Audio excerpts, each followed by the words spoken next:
Genesis. That's a really beautiful name. I don't think I've ever met anybody with that name. Is that a family name? It's like the Bible. Oh, duh. Duh. Did not even put that together. Thank you. So how I am on my religion right now. But anyway, so, I mean, did you grow up pretty religious, or is that family? Religious for a bit, then stepped away, life happened, then came back to it. And then now getting really back into it after losing my dad last year. So that was one of the hard things I went through. I'm sorry. Yeah. Was it just, did you expect it, or was it unexpected? Unexpected, and it was medical negligence. So, ooh, that doesn't sound yeah. Good. Yeah. So, I lost my stepfather 4 years ago, and it was unexpected. It was pretty tough, but yeah, we get out of it. It is, because we were like two peas in a pod. Like, that was my road dog. I tell people, like, whenever my husband didn't want to go to the malls or do like stuff, I'm like, hey, Dad, do you want to come go to the mall? He's like, yeah, sure. You want to go to Vans, Journeys? Like, what do you want to do? And I'm like, okay. So it's safe to say you're, daddy's girl, I guess? Yes, hands down. Nice. Well, let's start getting into your book. So you wrote a book. What was the motivation behind this thing? Definitely frustration, just tired of being a number to the corporation, a failure to just really not only be seen, but be heard, just constantly trying to fit into the good old boys club. My background's oil and gas, so I spent 15 years in corporate America, 12 years in oil and gas and energy. Texas is very, very conservative. There's not a lot of women in the oil and gas industry. And so, one, you're a woman in a male-dominated field, you're already a minority. Then you put into the equation race. And then another added layer is I'm first-generation American. So my dad was South American and my mom is Caribbean. So that's another layer, because you're like, one, you don't sound Black, or I've had people say, oh, you're Black? And I'm like, oh, I didn't realize it. Really? I'm Black? And just like different things, or people you don't sound like somebody from the South. You don't sound like somebody from Texas, or just different microaggressions, or just my hair. Because like up until February, I would always straighten my hair, like do these Dominican blowouts, which was like a natural way of straightening my hair. And it has a lot of heat. And then in February, I was like, you know what? My hair is naturally curly. Like, I'm just going to start wearing my hair. If I just want to hop out the shower, turn my swag on, put some conditioner in and go, that's what I'm going to do. And so just the pressures of not only society, but also corporate America and the BS behind it, because you want to talk about diversity, equity, and inclusion, but then you don't really see it in the organization, or there's a lack thereof. And then if you say something too much, you're seen as aggressive or the angry Black woman, when in actuality, I'm just very passionate about my subject matter area that I'm working in. So just one day, my boss and I had a bit of exchange for words where it was just my boiling and breaking point. And so I just like literally pulled out my phone in the performance review, and I just wrote down chocolate drop in corporate America. And I wrote like a few sentences, because I was like, I'm either going to explode and tell her something that I can't take back, or I'm just going to pull out my phone and just write something down. And so I wrote that down, and that was the book. And then it started from there. Right there, it's showing. We'll show that on YouTube too. So right there's the cover for it. So how did you get started? Let's go back a little bit. So how did you get started in oil and gas? I mean, was this just something you had a passion for, or you just no? So both of my brothers were actually in oil and gas. One's an engineer and one works offshore. My whole plan was to go to medical school. So after I had got laid off back in 2009, after working at the cancer center, I needed to find a job for this co-op program in order to meet my requirements. So I pretty much went to my teacher and I was like, hey, I don't have a job anymore. And she's like, well, you need to find something if you want to pass this class. And I was like, okay, what am I going to do? So then I just started looking, and there was a small corrosion company that was British ran. And so she's like, oh, you should apply there. And I was like, I really don't want to do that.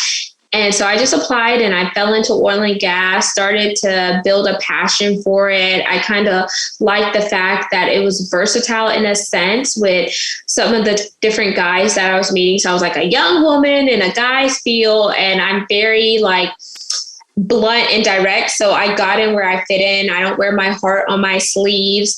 And then I saw that, okay, I could really make this work for me because I'm a woman and they need some of my skills. So they need me to soften it up. But then I also could help them, build up or whatnot, because I could do event planning. I could do other different things. So fell into it, stayed at that company for 4.5 years, grew from the bottom to the top. Once I made it to the top, I had hit that salary cap and I plateaued in my career. So then I was like, okay, you know what? I need to go swim with the big boys. So I started applying for Fortune 500 companies, and I went to go work for one. And I don't disclose the name just for proprietary reasons. And when I got there, they're like, hey, we don't have a technical role, so you'll have to start over. And I'm like, did you not see my resume? Like, I was an HSC manager, so I focus on health, safety, and environmental. And you want me to be an admin, an administrative assistant? Like, I'm not your wife at work. I'm not going to fetch you your lunches. I'm not going to push coffee or anything. So then in that instance, I had to like literally learn how to humble myself. And my faith was being questioned because I was like, God, I don't understand why you want me to go from like right here to right there. But then I was like, you know what? Let me just get my foot in the door. I prayed about it. The company is branded. So I was like, okay, if I ever want to leave, then I'm branded by association. This company speaks for itself. I ended up taking that role, stayed there for 4.5 years as an admin, which it was just heart-wrenching. But some of my best guy friends that I met in the industry, we still talk to this day. Like, they came to my wedding, they know my husband, like we could chill, shoot the breeze, all of that stuff. But had I not humbled myself and taken a lower role and then just really learned more about the administrative side, working for a big corporation, I wouldn't have got to where I am now, because it afforded me the ability to like truly network within the company. And then I went on to do raw material coordination for polypropylene, which is a form of plastics. Did that for 11 months. Then my family dynamics changed because I got engaged at the time. Then I was like, I can't commute 2 hours one way and 2 hours another way. There's no way I'm going to do that. So then I went back to headquarters and I landed a role in trade regulations and compliance coordination, where I built the entire program from the ground up. And it was hard because I was like, I don't know anything about trade regulations. My degree at that point was supply chain and logistics and technology, with double minors in purchasing and organizational leadership and supervision.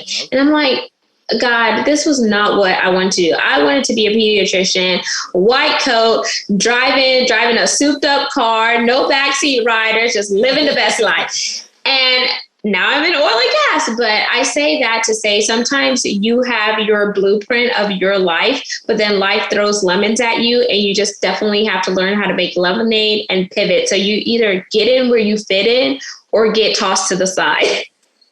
Yeah, I like how you said that. I get that 100%. I got my bachelor's in physical education and my master's in sports management, and now I work in IT. So I totally get it. So yeah, how it happened that way, it's just I don't know, but just like you said, get in where you fit in, I guess. But that's interesting. Can we stay there for a little bit? Sure. Do you train people? You mean IT or? No, not IT. Like, with your background's physical education, and then you have another degree. So I'm like, that kind of, because you just said you came from the gym. So I'm like, yeah. So I'm a CrossFitter. I'm one of them guys. And, I see it by your shirt. Yeah, and so yeah, I do coach a couple classes a week. I used to have my certification in CrossFit, but I let it expire now. But I still do train at our gym, or just train other people, and I try to compete here and there. So. Yeah, so I'm trying. I keep a full schedule with it, but yeah, I mean I don't coach as much as I used to, but yeah, but it's a group class setting, and I don't really do individual coaching, but so I don't know. That might be a longer answer than what you were looking for, but yeah. Yes, it's cool.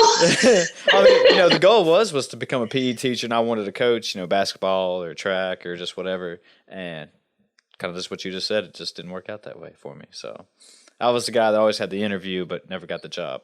So I've been there. Yeah, moved on and finally found a job, and it was in a completely different direction. So, but yeah, so you know how it is, just like you said. Yeah, because it's like no after no after no. And I'm like, there is nothing wrong with me. Like, I don't understand why I'm not getting these jobs. Like, I'm qualified. And I was like, you know what? No is just the next opportunity or new opening. Like, I'm an asset. So I'm like, I'm not going to see myself as a liability. So I just have to change my mindset. I like that. Yeah. Have you always just had a positive mindset like that? Or is this something you learned from like applying and learned from, changing your ways, like when you were dealing with those microaggressions? And it took me a while to get there. I definitely had to put in the work. My dad was super, super positive, like 0 to 100, like Drake. So I love it. And I think what really helped me was like just going through a depression at a young age whenever I was a victim of bullying in high school, like over 11 years ago. So when I hit that rock bottom place and I went through the pit, or I tell people the darkest point in my life, I had to learn how to, just fall in love during that period. And I fell in love with myself. I learned how to love me despite how the world saw me. I had learned how to love me for what the creator made me to be. And I had to stop taking other people's insecurities and projecting them onto me, because that wasn't conducive to my mental health, physical health, or clarity. And one thing that just really helped me was like working out, like getting plugged in with like a life group, like people where you could do life with, and they're traveling at a different wavelength. Surrounding myself with positive people who aren't just negative, and et cetera. So the external factors. So I had to do the internal work. And then once I was done doing the internal work, and I still do some of it, then I started to do the work on the external work. And I was like, I'm not that type of girl that wants to get all dressed up and all fancy. I just want to wear some Chucks, some Vans, throw on a baseball cap, a t-shirt, and just kind of hang out. Like, I've always been that type of chick that just kind of like was one of the guys, but I was like, you do know I'm not a guy, but I like to do different stuff like that y'all like to do. So just finding that balance. So I wasn't like in with the girls and I wasn't in with the guy. So it was like I was creating my own lane. But all of that came from me realizing, what do I like? How do I see myself? What's important to me? And I'm like, you know what? Screw the critics, screw the naysayers, screw what people are saying about you, because they're not paying your bills. They're not keeping a roof over your head. They're not putting food on your table or clothes on your back. So why are you allowing those people to rent space in your head for free? I'm a Vans guy myself. I got my Vans on, but they look like sneakers. But so can we talk about the bullying a little bit? Is that okay? Yeah. So you said it was started at 11 years old? It started 11 years ago when I was in high school. Okay. Mm-hmm. And it was just because of you had some screwed up people at your school that just couldn't get over their own egos and just thought they couldn't control their situation, so that's how they exerted themselves on to bullying others? Yeah, and then in Spanish, because I was always really good in Spanish and I was excelling in comparison to those who native tongue was Spanish. And I never really told people that my dad spoke Spanish. And one day the teacher's like, how are you surpassing like Mexican Americans, the Latinos, or the Latinas? And I was like, well, actually, my dad is South American and he speaks 4 languages. So when I get home, like my dad and I work on Spanish because it's so important that you're bilingual. And I was like, I'm Afro-Latina. And so I was like, I want to, my dad does all the stuff. So then she's like, oh, I need to meet your dad. So the kids just really started picking on me. The teacher and my dad just really had a good connection. Then she goes from asking me about that to like talking to my dad. Then they begin to build a bond and a friendship. Then my dad is making enchiladas for the class. And I'm like, oh, no. I was like, we are not about to feed these people. No ham, no cheese, no turkey. No way, Dad. Like, do you not know how rude these kids are? And so that was like one incident. Another incident was that, different, like where you live in the area, if you are the only minority person and you walk different, you talk different or whatnot, then people start to see you as the oddball out whenever you're not even trying to be odd. You're just trying to make friends and fit in and just really hang out and get to know people, but they can't see past the superficial stuff. So that's another thing. Then just doing different things that I was doing, like I was in choir, and then I just got out of choir because I was like, you know what, this is not for me. Like I'm trying to make some money. I felt like Cardi B before Cardi B was popular. I was like, I'm trying to make money moves. And so that's when I like ended choir. I didn't get a Letterman jacket. And I told my mom, you're going to sign this paper because I'm not going back to this class because these people are jerks, and I'm going to do a co-op program. So all of those things were compounding. And whenever you're in high school, you have so many pressures, the pressures to fit in, the pressures to be liked. Then who am I going to hang out with? Who am I going to talk to? And all those things are just weighing you down. And then I'm like, why am I giving a flapping, flying saucer what these kids think? Flapping, flying. I've never heard that, but I like that. I'm working on not saying swear words, especially now having nieces and nephews because they check me. Yeah, they'll definitely do that. That's for sure. They'll check everything. So yeah, so that was that. I hope it answered your question because it really was hard because I was looking externally. So I was looking for validation in all the wrong places instead of looking for validation within me and just being comfortable in my own skin, my own body, and my own tone.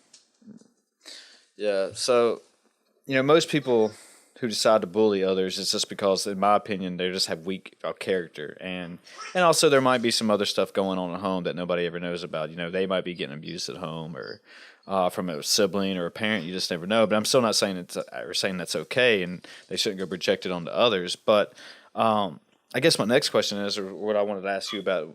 So I just finished the book, or I finished maybe a couple months ago. It's called the Coddling of the American Mind. Have you read it? No, I haven't read it, but it sounds interesting. So it touches on basically. So I don't want to say kids, but I guess students of all ages, even in college now, and just talk about their growth and like how, helicopter parents and their parents have protected them so much that when they do get bullied or they face these type of, bad issues in their lifetime, so they don't know how to react. So their first thing is just to, get scared or run away or just, I don't know, just basically that they don't know how to defend themselves. So I guess basically what I was trying to get at, maybe this is a long question, I'll get on with it, that do you think that type of bullying, like what you went through, helped you become the person you are today? I mean, I'm not saying it should have happened, but do you think there was like some reasoning to go through that type of situation?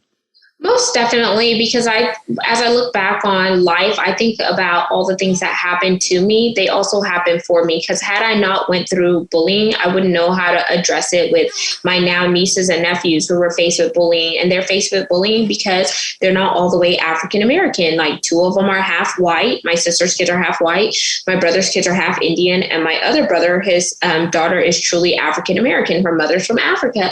And now, since I went through that, I could help my niece and nephew whenever they're faced with different problems. So when I was going through it, it wasn't nice. It wasn't fun. But now, like, having that experience, it allows me to help other people who were bullying, let them learn how to practice self-care, self-love, self-awareness. Another thing that I learned from bullying is, like, sometimes we can't always internalize everything. We have to learn how to talk about it and find a trusted source where you can confide in that individual to help you work through what is going on, because there's a lot of kids who are bullying who end up taking their lives. Oh, yeah. And their parents never even know about it. But you have to understand who is your child and understand their body language, understand their mannerisms. And if something changes with your child, you should ask them, because sometimes children are crying out for help internally and they may never show it externally.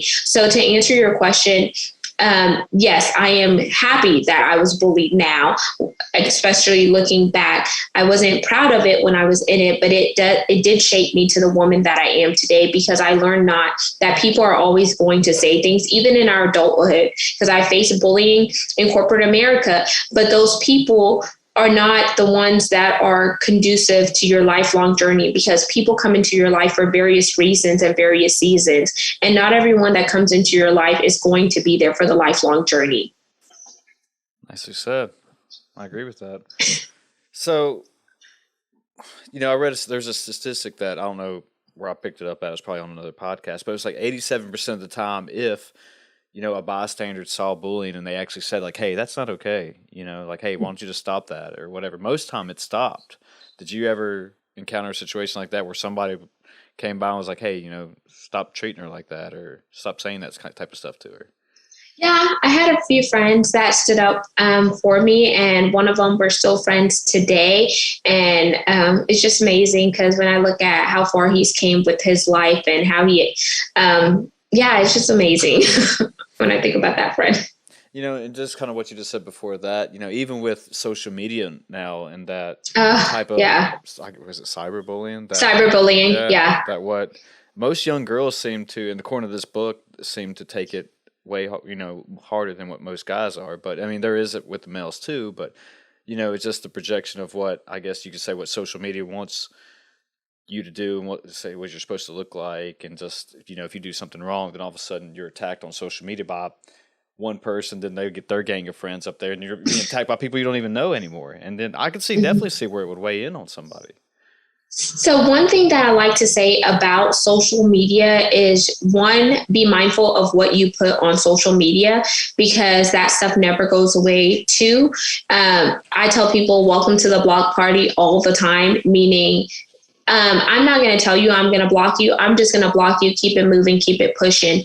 Number three is if you ask yourself, hey, if this person is projecting their insecurities on me on social media, but they will never have the balls, the guts, the cojones to say this to me in person, then they're really a coward. So they are looking at their deficiencies and the things that they're not happy about and projecting it onto you. So that's a weak-minded person, and you can't allow them to take power over you or take control over you. You have to see yourself for who you are. And one way that I tell people that you can build up your strength and your confidence is do your affirmation statements. Say all the incredible things that you are. So talk about, I am strong, I am beautiful, I am intelligent, I am courageous. And I go over the list of affirmations and start to see yourself the way that you want to be perceived. Because when you start to see yourself that way, you build yourself up more and more and more. You're building yourself up internally. And as you are building yourself internally,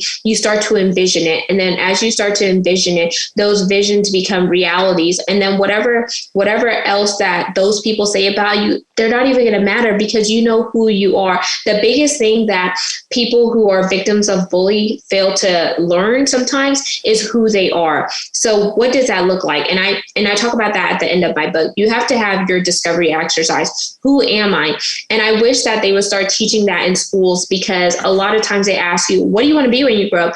But they never even take time to ask, who do you want to be? And the who is more powerful than the what. The what is a way for them to confine you and place you in a box. And none of us were born in a box. We don't live in a box. And when we're going to be in a box is whenever we're checked out of this world. If we choose to be buried 6 feet under, or if we want to be cremated. But the moral of the story is you're not in a freaking box. So don't let somebody put you in a box and try to contain you. Man, you're killing it tonight. I like that. I'm just really passionate. Like, this stuff it makes me just want to go ham sometimes. I was saying, I want me to run through a brick wall right here. Right. But, like I said, I like how you said that too. But, me growing up, when I think about my high school, and I don't want to say career, but my high school, when I went through high school, was that, I was never really asked anything, who do you want to be or what I don't even know if I got asked, what do you want to be? But really? Yeah, it just seems kind of just, we went to a guidance counselor and they looked at our grades and they were just like, hey, so what are you doing after you graduate? And it's like, I don't know. It could be a failure to our public education system where I grew up. I'm not saying for all public education, or I could just had a bad guidance counselor. I don't know. But I just remember graduating and I still had no clue what I wanted to do or or who I wanted to be. I was just lost. And that was part of the reason I even went and got my master's, just because even after college, I still, I thought I wanted to teach PE like what we were talking about earlier, but, most of my roommates, all my roommates and friends, they actually moved on to bigger cities and got jobs and were actually starting to get married and have kids. And like, I just didn't want to be a loser, and I thought I was just being a loser. So I guess I thought if I went and got another degree, that it would help benefit me. And I'm not saying I'm not regretting it by any means. I'm glad I did it, but at that time, I felt like that was the only reason. I'll just go get a master's, and just kind of fell into the first thing I thought was related to physical education in some sense. So yeah.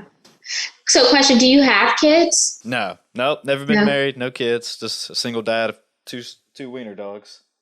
Oh.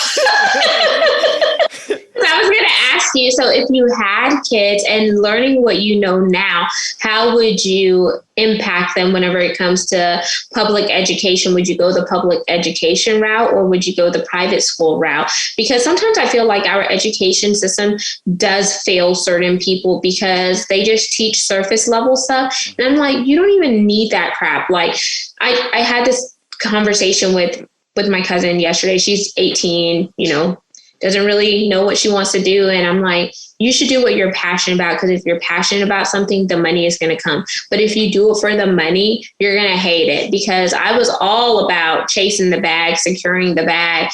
And when you get those jobs, you hate it. Like, money is not everything. Yes, you need it to survive, but. Yeah, but if it takes impact on your mental, your mental health, then it's not worth it. I haven't, I'll answer your question in a minute, but I have an uncle who always, or he still does, to this day, even presses me about how I should go into, more of the trades work, just because that's where the money is right now, just because there's so many trades that are not actually, or that job's just almost becoming obsolete. I don't want to say obsolete, but there's nobody going into that field anymore, I guess. But in this area, at least, that I'm aware of. So he's trying to push me in to take on that second part of my, another job, just doing, bricklaying and stuff. And I was like, I don't want to do that type of work, I mean, I get it. You'll make a lot of money, but I would not be happy waking up doing construction work all day long. So, I mean, especially when I can just sit at a nice desk in a decent office, and just hang out all day. But to go back, as far as, if I had kids, and I've thought about this, if public versus private versus even homeschooled even, and where I went to school at, our high school was 8th through 12th, no middle school, and K through 7th elementary. Oh, wow. Yeah. So we're real small. And, I don't believe I got the best education there was. And I think I would have some friends who would say that too, compared to other counties in our state. But, there was a lot of good experience as far as, like we were talking about earlier, if you go through hardships or, making friends. And I would want that social interaction, I think, for my kids.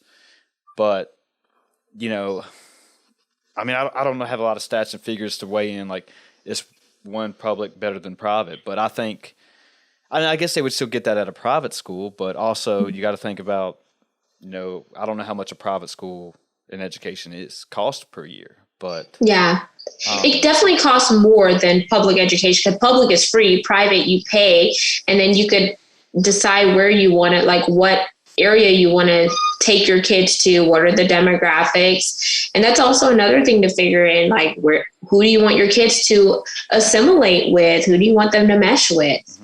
And I don't have kids, but I think about these things. Well, I mean, you might be planning on it though, right? So that's kind of why you are thinking about it. And I keep it at the back of my head, but just because it's not 100% no, but yeah, it could happen somewhere down the road. Who knows?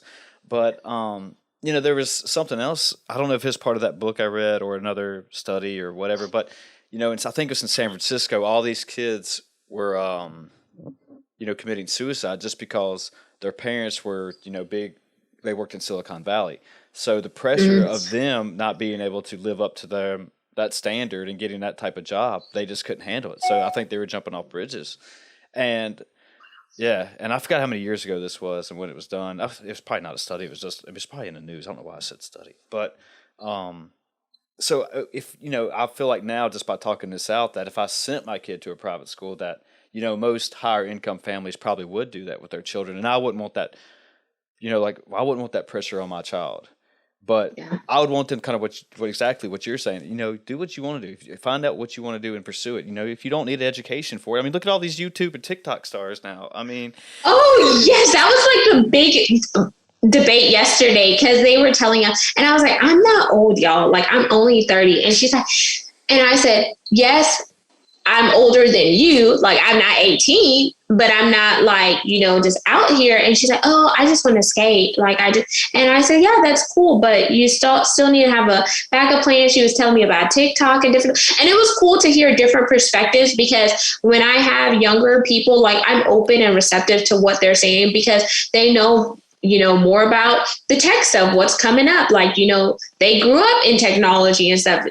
My age, we had to learn the different stuff coming by a different way. And I was like, yeah, that's cool or whatnot, but you still need to do something to differentiate, to stand out. And I was like, for example, Ryan Toys, the little boy, all he did was like review toys on YouTube. I didn't even know who this kid was until my nephew was like, hey, I want to show you this. I was like, what are you watching? Because I kind of monitor when I have them. And I'm like, oh, okay. And then I started looking him up. I was like, oh my gosh, this kid is worth this amount. And all he started doing was reviewing toys. Now he has like boxers, underwear, stuff in Five Below, stuff in Target, just a whole conglomerate of things. And I'm like, okay, we're definitely trending up into social media and other stuff like that. But you also have to be mindful. Sometimes, what about, like, for example, when Facebook and Instagram and WhatsApp went down, all your contacts, all your stuff went down. So what would be your plan B? Yeah.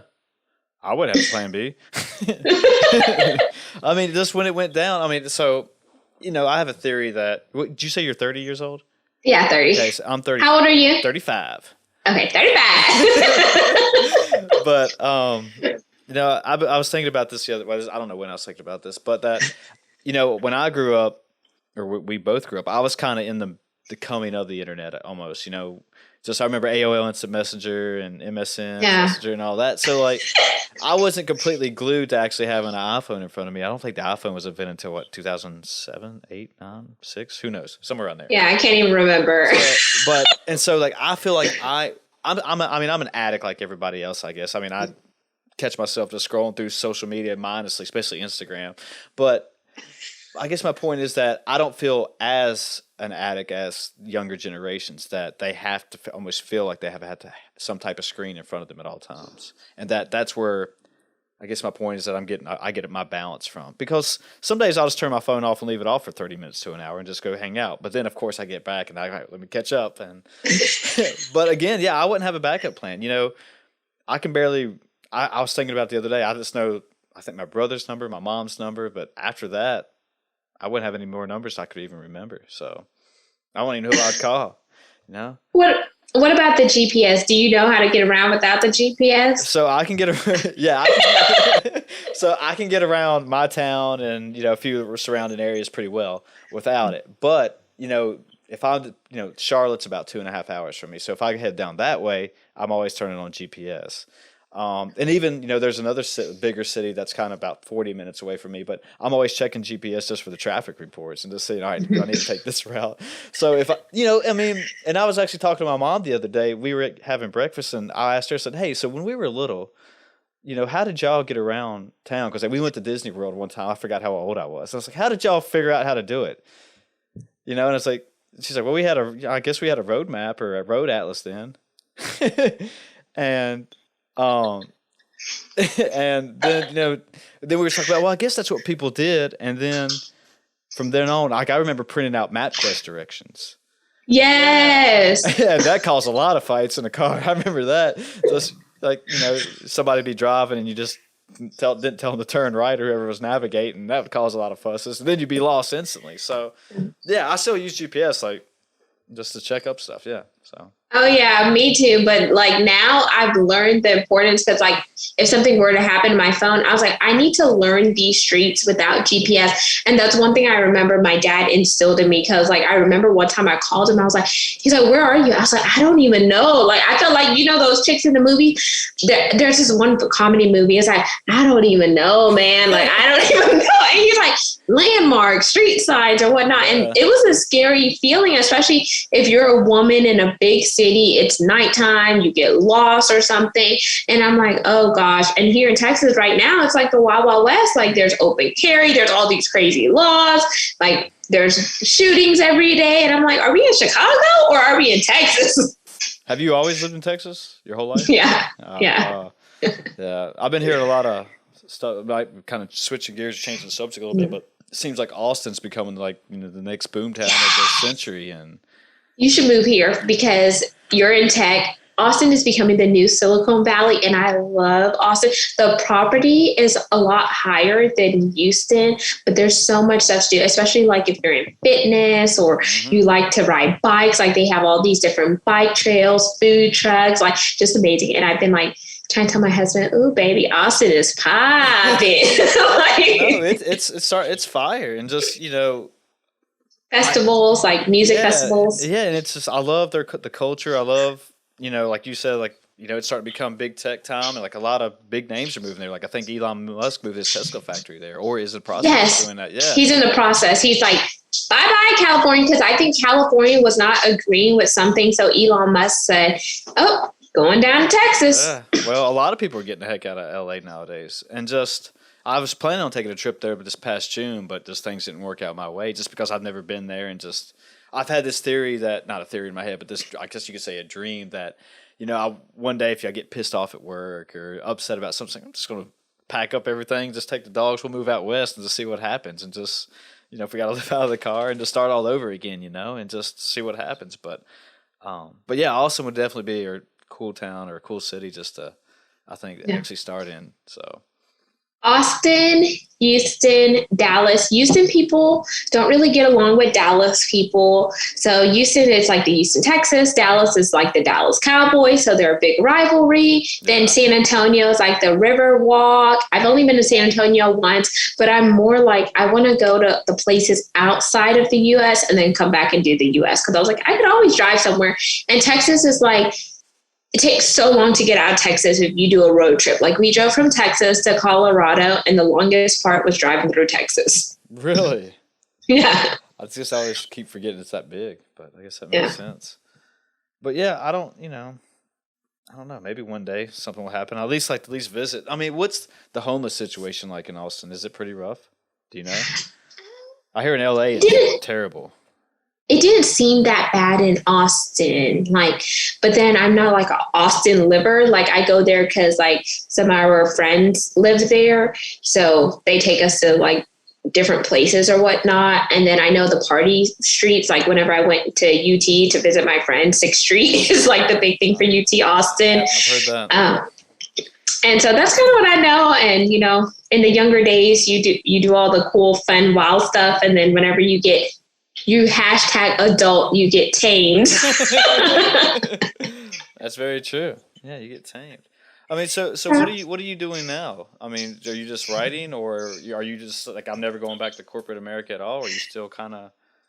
Well, if you ask my husband or my family, they think I should go back to corporate because I've gotten too comfortable at home, they say. But I do my podcast. I have my own podcast show called Gems. I am working on a book collaboration right now that I can't dispose of because it's not in that stage. So it would be my 3rd book collaboration that I've done in a partnership. I have 2 books that I wrote out on the market. The 1st edition of my book, which is this one, and the 2nd edition. Mm-hmm. The 2nd edition, I went back and wrote 2020 information to kind of talk about what happened after I stood up in the vice president of supply chains meeting, how I got a $20,000 salary increase within a week, how my salary, my classification level boosted.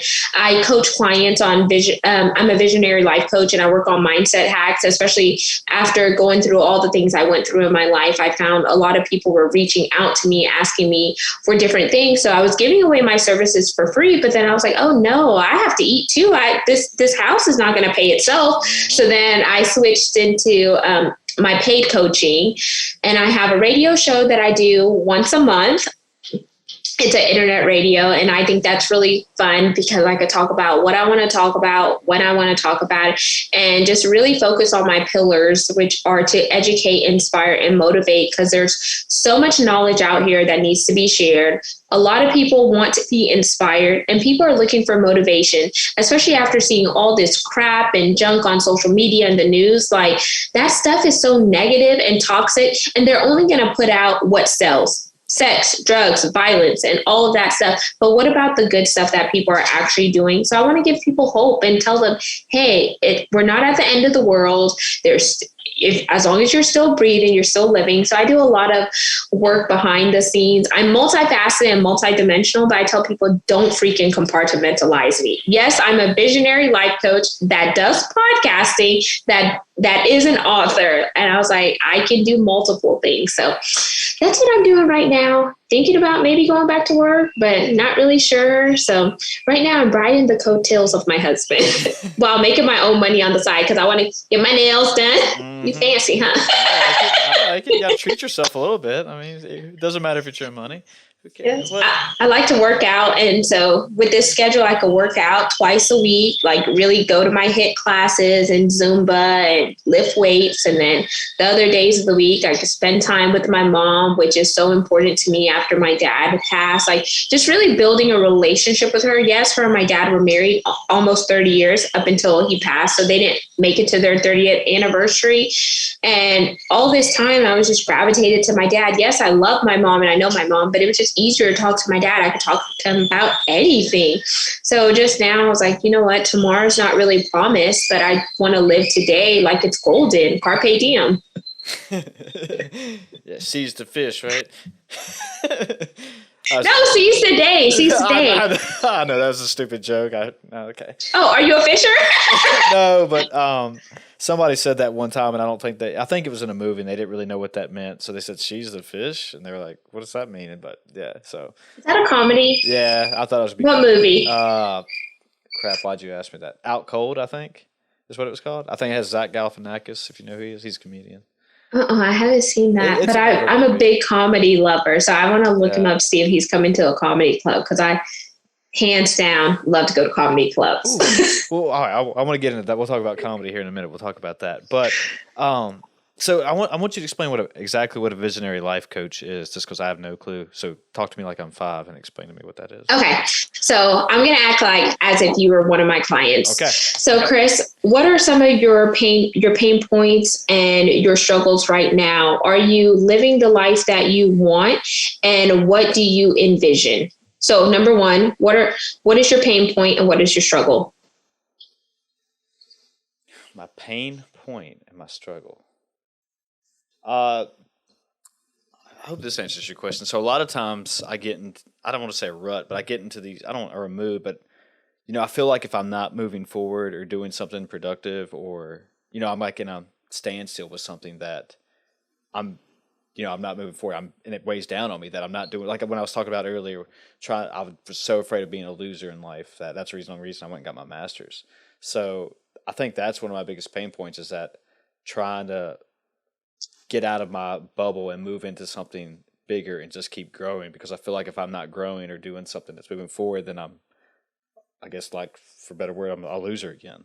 So okay, so we're building. Let's stay there. Okay. So you feel like if you're not growing, if you're not doing something, then you feel like you're reverting back to your younger self, where you told yourself, I don't want to be a loser.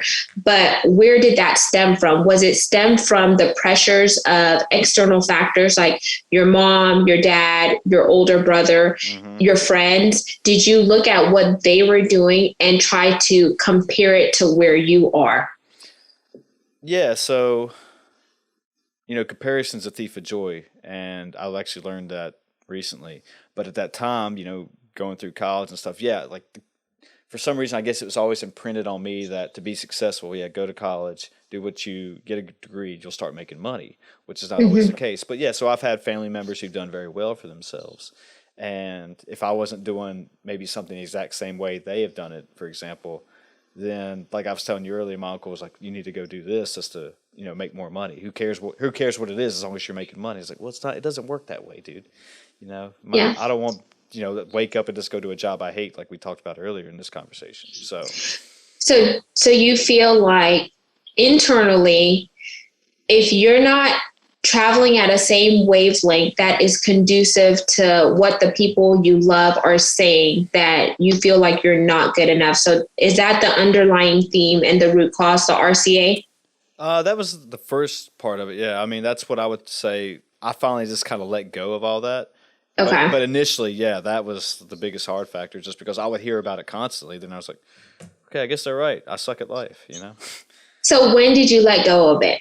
because we're looking at where you were and we're getting the vision of when you cut the ties. Is this making sense? Yeah, it is. So this is a part of being a visionary, because you have to go through the steps and you have to understand the root and the underlying cause. If you don't understand the root, the underlying cause, then you're never really going to unpack and build.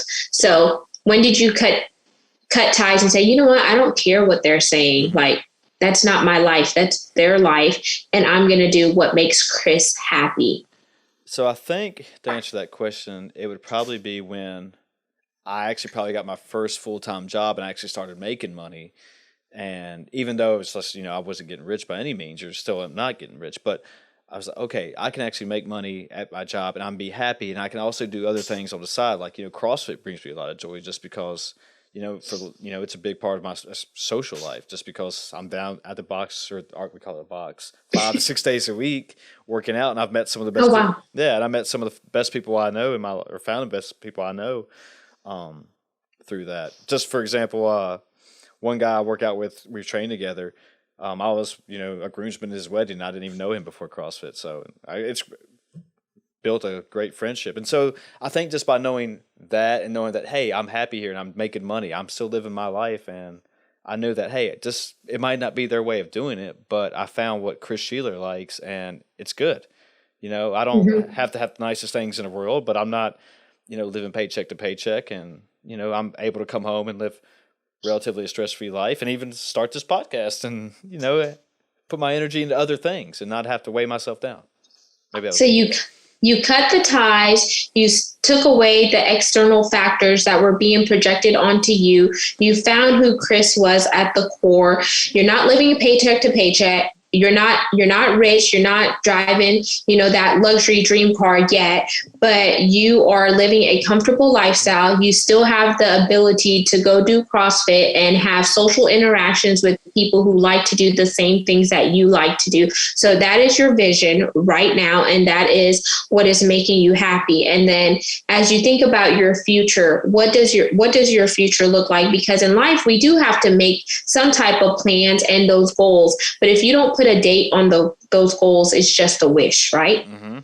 So this is all about formulating your vision. And the reason why I say visionary life coach is because sometimes if you don't know what your vision is, you're going to fall victim to what somebody else's vision is and try to adopt that. When in actuality, you're not a carbon copy, Chris. You are uniquely Chris, and you were created for a reason, created for a purpose. So once you know what your vision is, don't ever let somebody take that away, because a vision was placed inside of you, not inside of them. And sometimes people are not always going to see your vision because they don't understand it. And that's okay. Yeah, that's definitely okay. Yeah, that takes a lot for someone to accept. I mean, it took me a while to accept that. And you have to do the work, working with clients and talking about visionary, you have to put in the work just as much as I'm pouring into you, Chris. Mm-hmm. You have to pour back into yourself so you can begin to nurture it. So if you're thinking about your future, what's in store for Chris? Like, what do you want to accomplish? What are some of your goals? So this has always stuck with me. So I don't know if it's a quote or a statement or whatever you want to call it, but one of the coolest things I've ever heard in my life, and I thought it just set well with my lifestyle and me, was that whenever you walk into a restaurant, you don't never have to worry about how much it's going to cost. Everything else in life is just bullshit. So it just made sense to me that, okay, if I was with a group of friends or just with me and, a date or another friend or whoever, it was just like, go to a fancy restaurant. Who cares what it costs? I mean, it's just food, and it's just like, and that's where a lot of, there's one of my love languages is quality time. Well, that's probably. Yes, I love that. That's my number one. And just, I always feel like with meals and conversations like these that spending quality time, just sitting down, getting to know somebody, just breaking bread with them.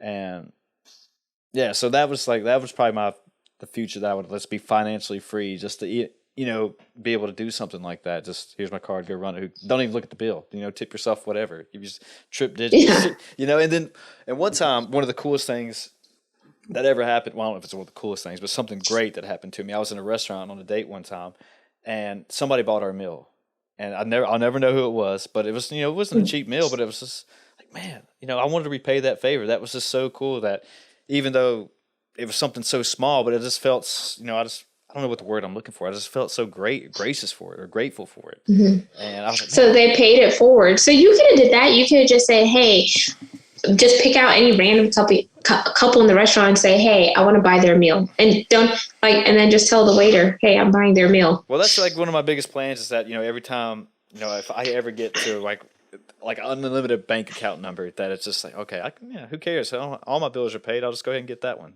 get their meal this time. And I always just thought that would be a cool goal or a cool vision vision goal for myself.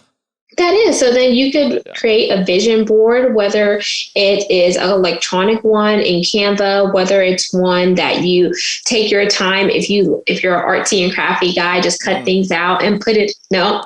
So are you more like electronics? You like seeing stuff? Yeah, that would be better for me. I'm not artsy or crafty or. Are you a sticky note guy?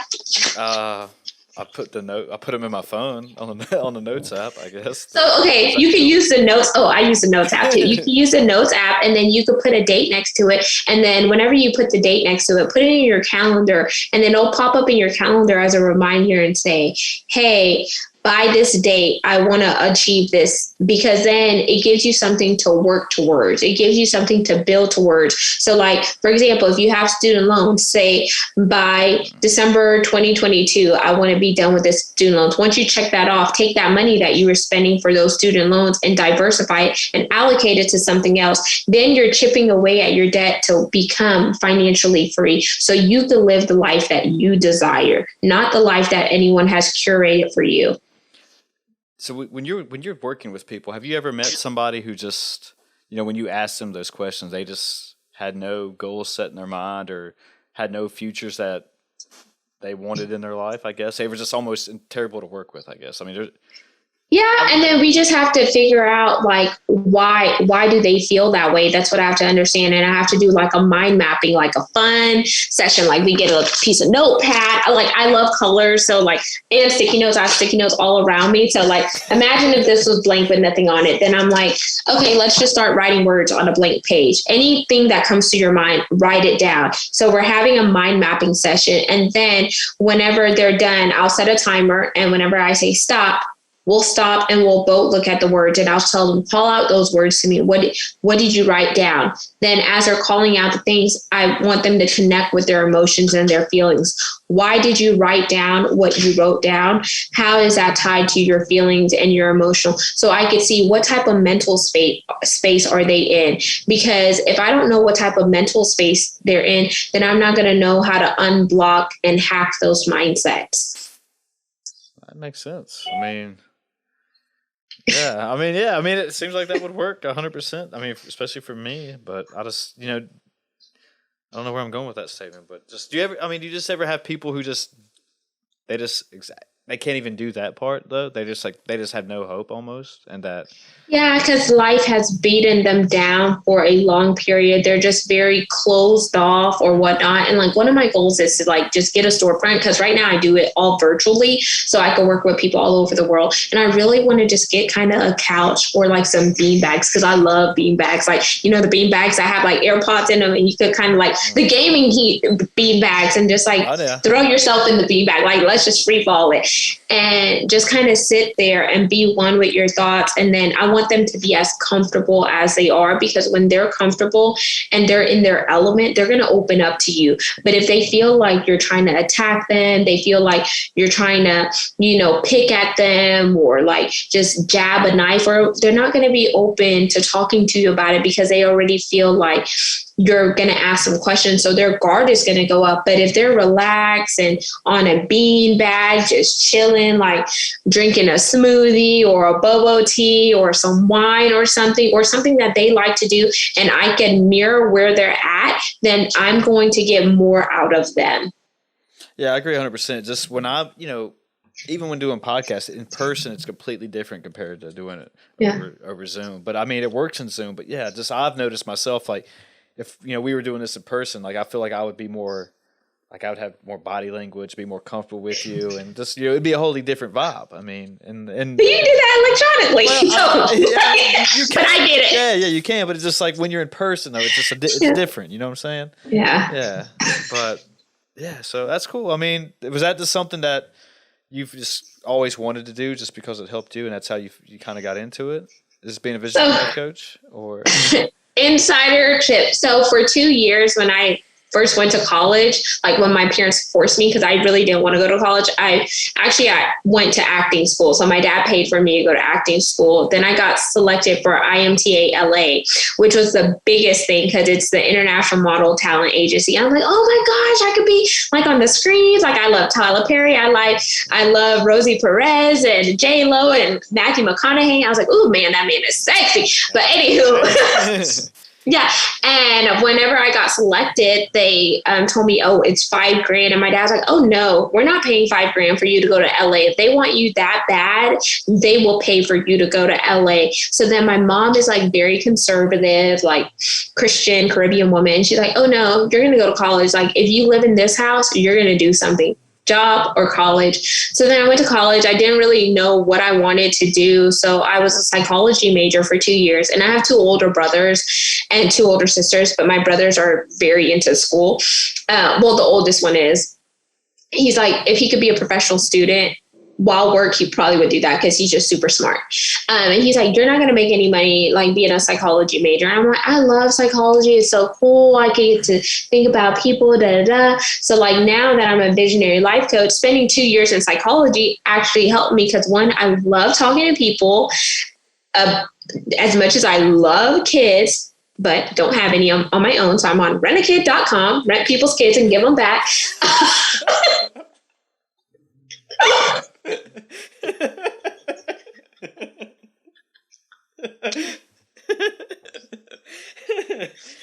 Okay. And it's just helpful because I think about being a psychology major for 2 years, all that money down the drain, working, dealing with stuff in corporate America, toxic work environments, going through life, going through depression, all of that stuff has built me up to being a visionary life coach. And people just confide to me sometimes, and I'm like, man, this is just a piece of cakewalk. And then I'm like giving out advice. They're like, oh my gosh, that really helped me. I didn't think about that. Oh my gosh. And I'm like, oh, okay.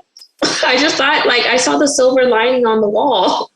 So you wanted to be an actress? Yes. I still kind of want to go to LA and just be like pipe dream or Atlanta. I want to go to hot Atlanta. I've never been there, but I love like reality TV shows sometimes, okay. But like I've scaled them down because somebody over there is like, stop being into that nonsense. Well, I mean, some of the, I don't get into it much, but some of those shows are it's just good to kind of turn off your mind and just sit and watch them and just have a good time with it. You know, I find myself doing that with like shows like Family Guy and stuff like that. Oh, yes. Mommy, mom. So, yeah, I mean, just it's just nice just to, you don't have to worry about anything. Just get a good laugh out of it and just, like I said, turn off your mind, relax for whatever, 30 minutes an hour. So, and I love movies. I can binge watch movies and then just recite them like the back of my hand. Comedies. Oh, yeah, we didn't talk about comedies. Yeah. Who's your favorite comedian? So I go into a circle right now between Tom Segura, Theo Von. Dang, I don't know any of these people. Oh, you don't know him? I do like Kevin Hart's stuff. I've seen him live before, but my brother had me like nosebleed. Said, did you not check where the seats were, dude? I was high up. I was like, damn, I can't see crap. I need to get some binoculars. But go ahead. No, yeah. So, Joe Rogan's a good one. I listen to his podcast, I like his comedy. Those are probably some of the main ones I go with. Gary Owen, do you like him? He's okay. Yeah, I've never watched a lot of his stuff, but I think he's been on Joe Rogan a couple of times, and he seems like a cool guy. But Cat Williams. I got into him way back in the day. I think the first one I saw was It's Pimpin'. Oh yeah, Pimpin'.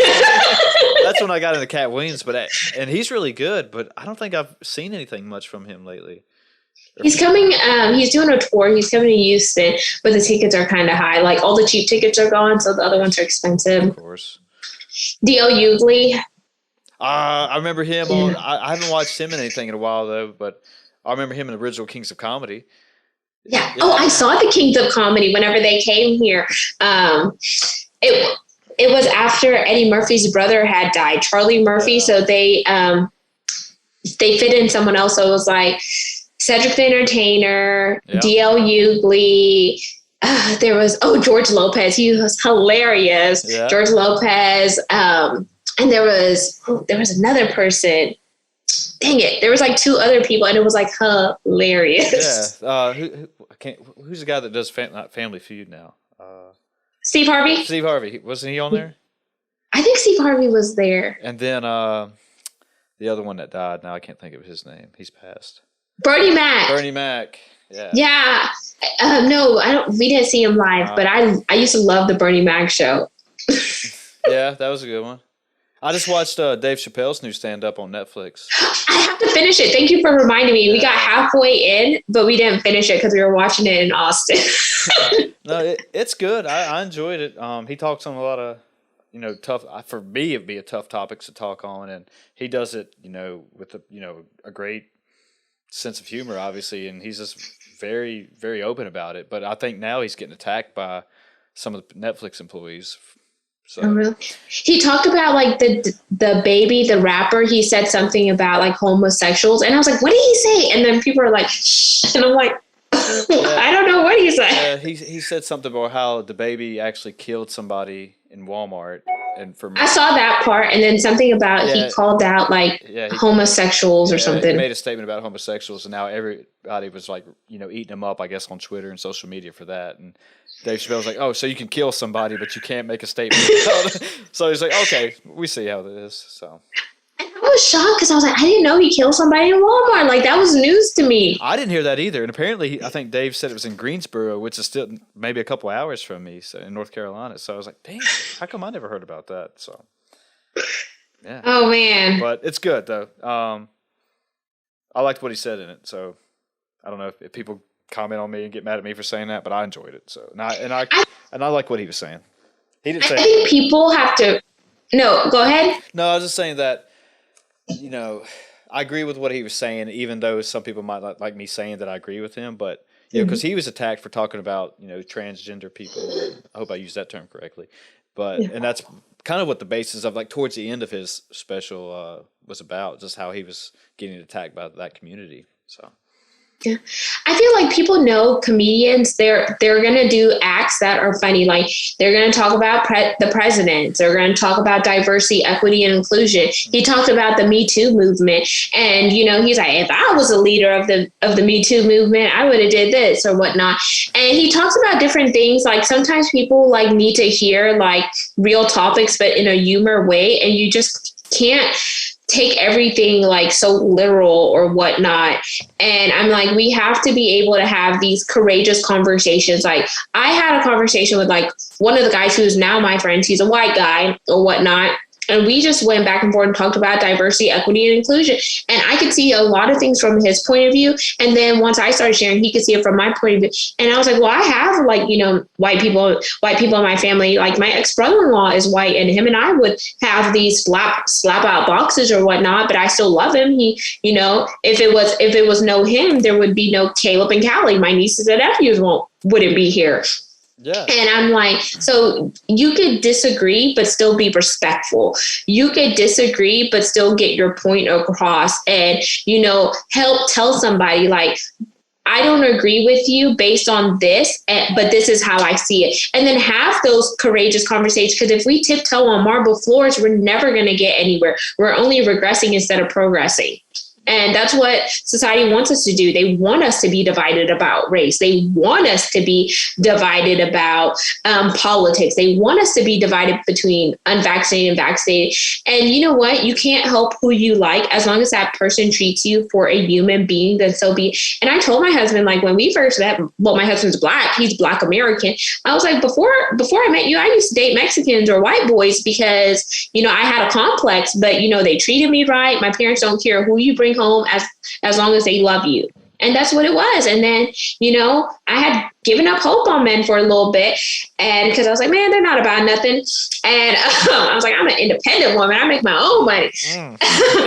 And then, when I met my husband, I told the story. He'll tell it sometimes. I was like, you weren't my guy on paper. I had like a list of things. I was like, you were not my guy on paper, but I guess God gives you what you need and not what you want. Because I was like, I want him to be in the same socioeconomic status. I want him to, be able to do this. I want him to look this way, like, some green eyes, or just a superficial thing, like whatever. And I'm like, he is not my guy, but I love my husband.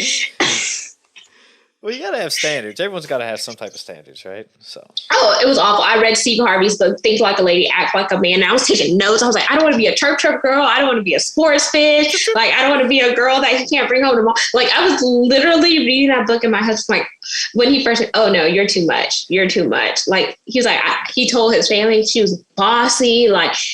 And I'm like, I had to be that way. I worked with males. I had to command respect. I never read the book, but when that movie came out, I thought it was a great movie. I still watch it to this day. I enjoy it. Me too. What do you like? 1 or 2? I don't remember 2 so much, but I remember 1. I remember watching 2, but 1 definitely. Just I don't know. A lot of the stuff spoke to me, and I guess I resonated with it a lot. But I don't remember a lot about 2. To be honest with you, maybe I need to go back and rewatch that one. Yeah. But yeah, I definitely like number 1 for sure. I went and saw it in theaters, and just even the soundtrack I was getting down in there. I just remember, okay, good movie. I mean, who cares what the rest of it's about? So.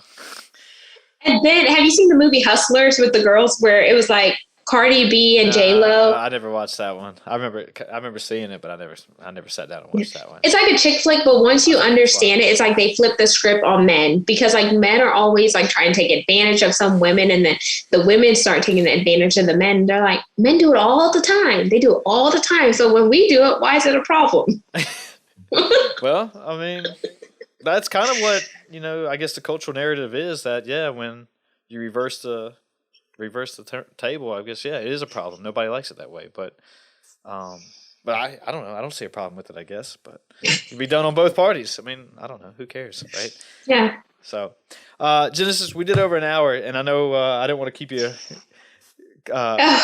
anymore. And I know you said you got to go get your grub in, so especially just from working out. So I know how important that is. So yes. So before we get off here, if you want to tell everybody how they find you on the line and the internets and and where they get your book at, go ahead and let everybody know if you want to, or don't let me tell you what to do if you don't want to. Sure, I'll tell them. Okay. Hey, everyone. I'm Genesis Amaris Kemp. Once again, you can find me on Facebook, Instagram at Genesis Amaris Kemp. If you're on the Clubhouse, walking through Clubhouse streets, you can find me at Genesis A. Kemp. The name of my book is Chocolate Drop in Corporate America, From the Pit to the Palace. Don't let the name fool you. I'm here for everybody. And I definitely want to bridge the gap whenever diversity, equity, and inclusion, but let's not forget about equality, because it definitely takes all of us coming together. There's more than enough room for us all to have a seat at the table. And if you don't feel like you have a seat at the table, create your own freaking table, pull up your own seat. And if you want to connect with me, send me an email. My email is Genesis. That's Genesis, Amaris, Amaris, Kemp, Kemp, like Courtney Kemp from Power, at gmail.com. I am an open book. I want to help you. I'm a visionary life coach, motivational speaker, author, and all those good stuff. Multifaceted, but don't compartmentalize me. Love it. I love it. All right. Well, we'll end it on that note. So, go create your own table, folks. And we're out of here. Good night.